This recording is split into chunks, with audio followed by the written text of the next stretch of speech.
કુતિયાણા તાલુકાના સેગ્રસ ગામે હનુમાનજી મંદિર ખાતે વાર્ષિક મહોત્સવ ઉજવાયો હતો, જેમાં રક્તદાન સહિત વિવિધ કાર્યક્રમોનું આયોજન કરવામાં આવ્યું હતું। તો આ તકે સાયબર ક્રાઇમ અંગે પણ લોકોને જાગૃત કરવા પ્રયાસ થયો હતો। કુતિયાણા તાલુકાના સેગ્રસ ગામે હનુમાનજી મહારાજનું મંદિર આવેલું છે। અહીં દ્વિતીય વાર્ષિક મહોત્સવનું આયોજન કરવામાં આવ્યું હતું, જેમાં યોજાયેલ શોભાયાત્રામાં મોટી સંખ્યામાં ગ્રામજનો જોડાયા હતા। સેગ્રસ ગામમાં આવેલું આ મંદિર વર્ષો જૂનું હોવાનું મનાય છે।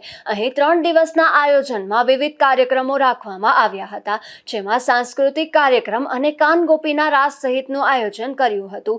આ ગામના ચારે બાજુ સીમાડાઓમાં શોભાયાત્રા ફરી હતી, તો ભોજન સમારંભ સહિતનું આયોજન કરવામાં આવ્યું હતું। તો આ તકે રક્તદાન કેમ્પ પણ યોજાયો હતો, જેમાં 50થી વધુ રક્તદાતાઓએ રક્તદાન કર્યું હતું। આ તકે રાજકીય અને સામાજિક આગેવાનો ઉપસ્થિત રહ્યા હતા। આજરોજ શ્રી પવનપુત્ર હનુમાન મહારાજના નવા મંદિરનો આજે દ્વિતીય વાર્ષિક મહોત્સવ અમારા ગામમાં ઉજવાઈ રહ્યો છે। બજરંગ ગ્રુપ સેગ્રસ તથા સમસ્ત સેગ્રસ ગામ દ્વારા આ આયોજન કરવામાં આવ્યું છે। આ કાર્યક્રમ નિમિત્તે લોહીની અછત આ વિસ્તારમાં જોવા મળે છે, જેના લીધે અમારા ગ્રુપ દ્વારા દર વર્ષે બ્લડ ડોનેશન કેમ્પનું આયોજન કરવામાં આવે છે।